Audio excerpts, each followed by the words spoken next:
Bidadari, chapter 88. Serigala berbulu domba. Iya, tapi kan ini kamar perempuan. Seharusnya Bapak ketuk pintu dulu dong. Jangan langsung masuk begitu saja. Lagian aku juga belum pakai kerudung. Kesal Aida. Mana lemarinya ada di samping kiri pintu, dekat tempat Reiko berdiri, dan bagaimana dia harus menggapai ke sana sedangkan dia enggan merangkak di hadapan Reiko. Aida juga punya persiapan kerudung kecuali yang kotor, tapi itu juga di dekat tempat tidur dan posisinya ada di tengah-tengah antara tempat tidur dan kamar mandi. Warna dulu, makanya Aida memekik. Dia ingin menutup auratnya, tapi pria yang ada di hadapannya itu malah tersenyum simpul. Kenapa aku harus keluar? Tanyanya sambil berjalan mendekat. Ini adalah bagian apartemenku juga kan? Aku mau masuk kemanapun itu juga tidak ada masalah. Seru Reiko yang kini sudah berhenti melangkah tepat di hadapan Aida. Hehehe, saya tahu ini apartemen Bapak. Aida cepat menjawab saat Reiko memposisikan dirinya sama tinggi seperti Aida yang masih berdiri di topang lututnya. Hanya saja Reiko membuat posisi dirinya hampir mirip seperti awalan lari jarak pendek, yaitu crouch start. Tapi kaki kanannya tak sampai ke belakang banget. Tapi apa Bapak nggak punya hati sedikit sih? Kakiku sudah sakit karena perbuatan Bapak. Tapi itu nggak ada masalah. Dan aku juga merasa aku sudah baik dan Bapak dengan menolong Bapak di hadapan kasih Bapak. Jadi jangan membuat masalah lagi denganku dong. Siapa buat masalah in the first place? Tanya Reiko menyanggah cepat, masih menyalahkan Aida yang tak cerita soal Waluyo. Maksudnya apa sih Pak? Tapi Aida tak paham. Nanti deh kita omongin.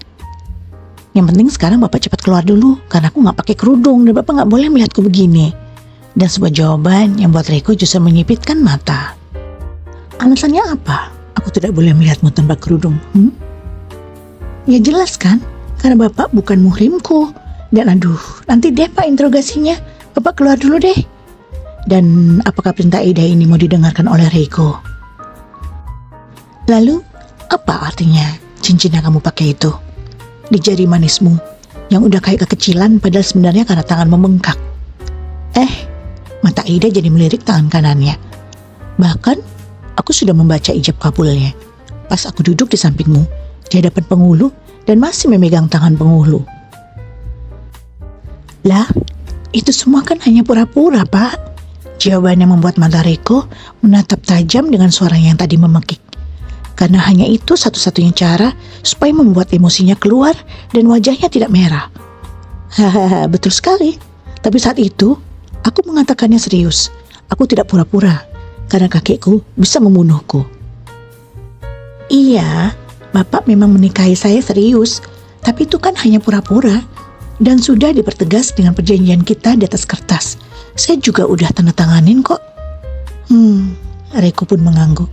Sama dengan alasanmu, yang boleh menatap mataku tidak dosa, maka aku juga tidak dosa menatapmu tanpa kerudung. Dia mengutip ucapanku saat aku bicara dengannya di dapur soal menatapnya itu kan. Sudah dikata kalau Reiko itu cukup pintar juga. Lagi pula tidak mungkin kan, yang seperti itu saja dia tidak tahu kalau seorang wanita boleh membuka kerudungnya di depan suaminya. Ais, Pak, jangan main-main lah, cepat keluar dulu. Tak bisa menimpali apa yang dikatakan Reiko barusan, Aida memilih menunjuk ke arah pintu. Kenapa? Bukannya pergi, dia malah merogoh sakunya.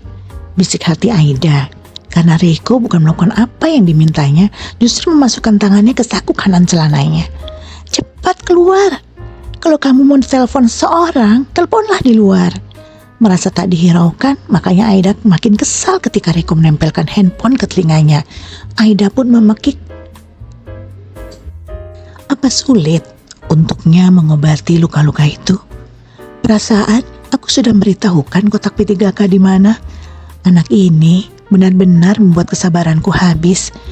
Tapi mungkin dia juga kesulitan untuk mengambil kotak P3K itu di luar.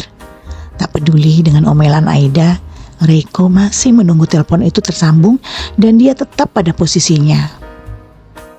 Hingga beberapa detik kemudian, "Halo, Pak Reiko, ada yang bisa saya bantu?" Sapaan seseorang yang tentu saja masih bisa didengar oleh Aida karena posisinya yang cukup dekat dengan Reiko. Hai, Dokter Alif. Maaf, saya menelpon pagi-pagi begini. Istri dokter juga seorang dokter kan ya? Iya, Pak Reiko. Apa istri saya juga harus bekerja di klinik kantor? Tapi dia dokter kandungan, Pak, dan sudah punya klinik kandungan sendiri. Ya, Dokter Alif memang adalah dokter yang bekerja di klinik kantor perusahaan Adiwijaya. Dia adalah dokter resmi di Adiwijaya Group dan setiap tahun juga melakukan pengecekan untuk semua karyawan di perusahaan membawahi beberapa dokter lainnya. Makanya Riko cukup dekat dengannya. Bahkan pernah saat Riko sakit yang merawatnya juga Dokter Alif di apartemen itu. Saya membutuhkan dokter wanita. Apa bisa dokter mengantar istrinya datang ke apartemen? Saya mohon bantuannya. Pasiennya wanita, Pak. Ya iyalah, tidak mungkin saya. Bisa dia bicara sesopan itu dengan seseorang? Jadi dia kalau bekerja bicaranya sesopan ini? Sama seperti saat pertama kali aku mengenalnya. Dia sangat sopan. Wah, kami semua sepertinya tertipu oleh serigala berbulu domba ini. Seru Aida yang malas sekali melihat Riko berlemah lembut di telepon itu. Untuk saat ini, Aida memang tidak berfokus pada apa yang diminta Riko. Hehehe, ya sudah Pak, nanti saya akan menyuruh istri saya Silvi untuk datang ke apartemen secepatnya. Terima kasih ya, Dokter Alif masih ingat alamat apartemen saya kan? Masih Pak Riko, jangan khawatir. Baik, kalau begitu saya tunggu. Kenapa menyuruh dokter ke sini? Aida mengelengkan kepalanya cepat setelah dia tentu saja melihat Riko mematikan handphonenya dan tahu juga apa alasan pria itu meminta dokter wanita. Aku tidak apa-apa dan aku tidak butuh dokter. Jadi jangan Bapak pikir aku butuh dikasihani. Tidak sama sekali loh Pak. Justru Aida menunjuk ke arah pintu dengan tangan kanannya. Aku butuhnya Bapak keluar sekarang juga dari kamar yang katanya kamar untukku selama tinggal di sini. Kau mau kemana? Bukan mengikuti keinginan Aida. Justru pertanyaan itu yang diberikan Reiko sambil mengerutkan dahinya. Tidak kemana-mana, aku mau di kamar ini aja Pak. Ya maksudnya, kamu jalan pakai lutut kamu gini mau kemana? Maklum aja, Aida udah terlanjur emosi, jadi dia pikir ditanya Reiko dia mau pergi kemana. Oh, sejenak dia pun menunduk sebentar, melihat posisinya yang memang seperti orang berlutut.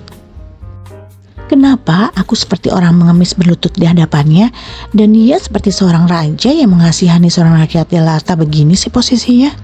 Seru Aida karena posisinya berdiri ditopang oleh lututnya, sedangkan Reiko bertumpuk tangannya di satu lututnya seperti seorang yang sengaja jongkok dalam posisi itu untuk mengasihani kondisi Aida yang seakan mengemis padanya. Mau kamar mandi lah Pak, mau ganti pembalut, mau pipis, makanya keluarlah Pak. Protes Aida lagi karena memang betul dia sedang haid dan Reiko mengingat ini akhirnya. Nah, kakinya gak bisa jalan kan gara-gara luka. Begitu gak mau dipanggilin dokter. Namun lagi-lagi Reiko malah menyindir. Serasa puas bibirnya bisa tersenyum membalikan ucapan Aida sama seperti yang biasa Aida lakukan padanya kalau mereka bicara di dapur. Aja, pengen play victim supaya aku kasihan. Cih, emosi lagi lah Aida. Saya tidak akan begini kalau tidak disiksa sama majikan saya Pak. Harusnya saya lapor ke Komnas HAM karena majikan saya sudah melakukan tindakan kekerasan pada pekerjanya. Hahaha, ada tawa dari Reiko ketika dia mendengar ucapan Aida. Yakin aku, dia tuh psikopat, protes Aida yang makin kesal hatinya sehingga tak sadar kalau tadi sepintas Reiko membuat matanya mengarah pada tangan Aida. Dicuci lagi pembalutnya. Lalu sontak Reiko mengeluarkan pertanyaan ini karena ada sesuatu yang mengganjal di hatinya. Ya iyalah Pak, dicuci. Kalau enggak nanti banyak setan yang cium baunya. Itu serem. Tapi zaman sekarang sudah tidak masalah yang seperti itu. Karena itu hanya omongan orang dulu saja. Sanggah Reiko sambil menatap Aida masih dengan posisinya yang sama. Tetap saja wajahnya seperti menyindir, seakan-akan Aida adalah wanita katrok yang tidak tahu perkembangan zaman. Mereka dulu disuruh mencuci bersih karena yang digunakan bukan pembalut sekali pakai, tapi kain seperti handuk kan. Makanya dicucinya harus bersih supaya bisa dipakai lagi dan tidak bau dan juga tidak jamuran. Beda sama yang zaman sekarang. Seluruh Reiko lagi merasa menang. Buat saya nggak ngaruh Pak, tapi Aida tetap menolak. Saya bukan orang zaman sekarang Pak. Udah jangan ganggu deh Pak. Tolong keluar dulu dan bilang sama dokternya nggak usah datang ke sini. Saya nggak apa-apa. Dari tadi Aida menunjuk-nunjuk ke arah pintu. Tapi orang yang ditunjuknya tidak mau keluar juga. Ingin rasanya Aida mendorongnya langsung ke pintu saking gemasnya. Aku mau ambil kerudung juga sulit. Dosalah aku ini membuka auratku di depan laki-laki. Tapi bukan mauku. Dia yang tidak mau pergi dari sini. Jadi Tuhan Maha tahu. Aku tak sama sekali ingin membuka kerudungku ya Rob. Makanya dia makin bersungut dan sengaja mengeraskan suaranya macam ini. Membuat Reiko tersenyum sinis. Tapi syukurlah, sindiranku itu berhasil kan? Dia akhirnya berdiri. Hah, keluar sana keluar, bisik Aida yang memang sudah ingin pengganggu di pagi harinya itu cepat pergi. Tapi, ngapain sih Pak? Jauh-jauh Pak, turunin saya.